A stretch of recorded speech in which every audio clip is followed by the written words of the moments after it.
보통 우리의 신앙은 성경에서 나온다라고 말을 합니다. 성경 말씀을 통해서 우리는 주님이 원하시는 삶이 무엇인지 알 수 있고 또 우리가 어떻게 살아야 하는지 우리 구원의 미래는 무엇인지 알 수 있기 때문입니다. 그러나 성경은 쉽게 이해되지 않는 책이기도 합니다. 상당히 우리의 어떤 도덕 기준에 맞춰 보아도 이해하기가 힘든 그런 부분들이 있게 되지요. 그래서 성경이라고 하는 것은 누구나 읽을 수 있고 누구나 거기에 대한 이야기를 할 수 있지만 사람들은 어떤 사람은 전혀 믿음이라고 하는 것을 몰랐는데 성경을 읽고 믿음을 갖게 되는 사람도 있는가 하면은 아주 오래도록 믿음을 가지고 있다가도 성경을 잘못 봐서 믿음을 저버리는 잘못된 믿음에 빠지는 그런 사람들도 있기 때문에 성경에서 우리의 진리가 나오고 성경은 하나님의 말씀이다라고 우리가 얘기를 해도 도대체 그것을 어떻게 우리가 해석해야 되는지에 대한 그런 의문들이 남게 됩니다. 먼저 성경은 40여 명의 저자들에 의해서 한 1600여 년 동안의 긴 세월 동안 쓰여진 기록들을 모아서 66권의 책으로 구성되어 있습니다. 여기에는 이제 수없이 많은 역사적인 사건들이 있죠. 66권이 성경으로 되기까지는 그런 시간의 흐름들이 있었습니다. 그런데 이 책의 내용이나 문장 형식조차도 굉장히 복잡하고 다양하지만은 이 책은 66권이 하나의 통일된 어떤 이야기를 하고 있다라고 하는 점에서 굉장히 신비로운 책이기도 합니다. 성경 해석은 굉장히 어려운 것 같지만 사실은 사람들이 성경을 읽고 자신만의 것으로 받아들이는 말씀에는 이해와 해석이 들어가기 때문에 일상에서 벌어지는 일이고 교회 설교에서도 당연히 성경의 해석이죠. 교회 설교가 자기 마음대로 그냥 생각난 대로 이야기하는 것은 아니어야 된다는 얘기입니다. 그리고 그것이 한 교회의 신앙과 그 교회가 하는 선교 사업들을 보아도 저 사람들은 성경을 어떻게 이해하고 있구나라고 하는 것을 볼 수가 있는 겁니다. 성경은 히브리어, 아람어, 헬라어 이런 고대 근동의 언어로 기록되어 있고 사실은 지금은 쓰지 않는 그런 언어이기도 합니다. 또 그리고 당연한 거겠지만은 이 성경의 내용들은 고대 근동의 문명 거기에 대한 정치, 경제, 사회, 문화적인 배경 속에서 쓰여진 책입니다. 그러니까 그것을 이해하지 않고 우리의 정치, 문화, 사회의 전반을 가지고 이야기를 하면 이해되지 않는 거죠. 당시의 상황들을 우리가 알아야 되는 거죠. 고대 근동이라는 낯선 문화에서 살던 2000년 전 사람들의 문화와 지리적 배경이 기록된 책이기 때문에 이해되기가 쉽지 않습니다. 이러한 시간과 문화의 공간적인 거리를 어떻게 극복하느냐가 이제 성경을 읽는데 매우 큰 요소이기도 합니다. 기본적으로 성경을 이제 20세기, 21세기에 들어서서 성경을 읽고 하는 데 있어서는 먼저 성경의 말씀을 읽고 깊이 생각해 보는 것입니다. 그리고 깊이 생각해 본 다음에는 관찰하고 해석을 하는 거죠. 이건 어떤 뜻일 거야 라고 나에게 적용된 내용을 나에게 스며들기 위해 훈련을 통해 나의 생각과 생활이 반복되게 되는 것인데 제가 이 글을 읽다가 굉장히 재미있는 것을 발견했는데요. 서양에서는 기본적으로 성경을 읽을 때는 관찰하고 그 다음에 해석하고 그리고 나서 내 삶에 적용해야 된다라고 가르쳐요. 아무 문제가 없었는데 유난히 한국에서만 이게 잘 안 됩니다. 그래서 이 학자들이 보니까 한국 사람들은 매우 독특하게요. 읽는 순간 어떤 글을 읽는 순간에 거기에서 바로 해석하고 바로 적용하는 게 굉장히 강하다는 거예요. 저도 깜짝 놀랐어요. 한국 사람들은 읽는 순간에 읽고 나서 바로 그러니까 우린 이래야 돼 라고 바로 나온다는 거예요. 그래서 이 성경의 해석 방법이 한국에서는 이런 단계별로 돼 있는 것이 단계가 아닐 수도 있다라고 하는 이야기를 하는 걸 들었습니다. 뭐 우리나라 사람들만의 독특한 빨리 해석을 해야만 되는 어떤 문화적인 환경이 있었겠죠. 굉장히 그렇다는 거예요. 사실은 종교 개혁자들이 지금부터 이제 500년 전 이렇게 나타나죠. 중세 교회가 성경을 굉장히 심각하게 왜곡되게 해석을 하기 시작합니다. 그래서 뭐 여러 가지 문제들을 일으키죠. 전쟁도 일으키고 뭐 그랬지 않습니까? 종교 개혁 이후에 존 칼빈은 기독교 강요를 통해 로마 카톨릭에 대항하는 프로테스탄트 신학을 정립했고, 이런 신학적인 토대를 기초로 해서 요한계시록을 제외한 성경의 모든 책에 주석을 달았어요.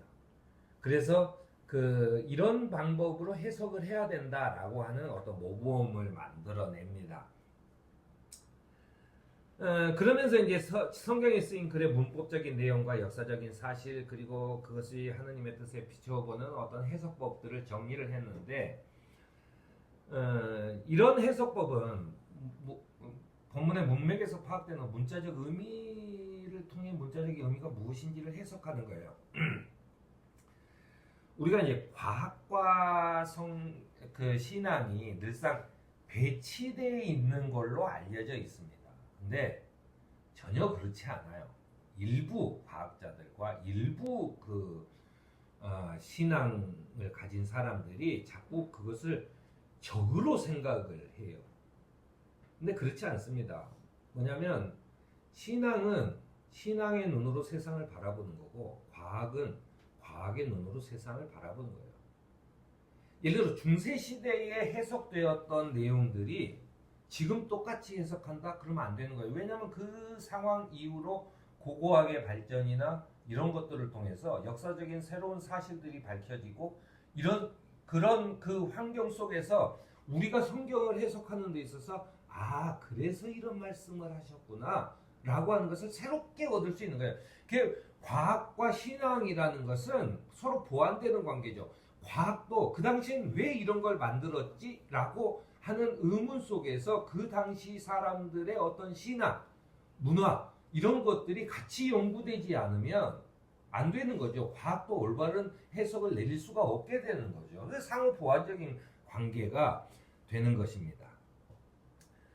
그래서 이제 18세기, 19세기에 들어서면서 성경학자들이 본문의 문학적인 특징을 살펴야 한다는 새로운 과제를 발견하고, 문법적인 연구 또는 말의 해석보다는 문해적인 연구다라고 표현을 쓰기도 합니다. 예를 들어 어떤 사람이 한국의 고대의 언어를 해석한다고 했을 때, 마치 어떤 기록에 원님 떠난 다음에 나팔 분다라고 하는 것을 해석하려고 하면 그 사람들은 아마 원님이 누군지, 뭔지, 그 다음에 나팔은 뭔지, 그 당시에 나팔은 어떤 종류가 있는지를 굉장히 연구를 엄청나게 많이 할 거예요. 그래서 옛날 우리나라의 나팔에서부터 또 조선 시대의 정부 관료의 직제까지 전부 다 연구를 다 할 거예요. 그런데 정작 한국 사람들이 원인 떠난 다음에 나팔 분다는 얘기는 그런 나팔과 이 정부 부처의 직제와는 아무런 관계도 없는 얘기입니다. 응? 버스 떠난 다음에 손흔든다라고 바꿔 불렀다고 그래요. 버스는 뭔지, 버스는 또 몇 cc짜리 엔진인지, 어디서부터 어디까지 운행했는지 백날 연구를 해봐야 버스 떠난 다음에 손흔든다는 얘기를 해석할 수는 없어요. 성경도 마찬가지입니다. 이게 무엇을 의미하는지를 알아야 돼요. 무엇을 의미하는지를 알아야 해석이 되는 건데, 이것에 대해서 잘 모르니까 자꾸만 그런 연구를 계속하면서 노력을 하죠. 결국 연구하는 사람도 매우 피곤하고, 그걸 발표한 논문을 본 사람들도 뭔 말인지 모르게 되는 상황이 벌어지게 되는 겁니다.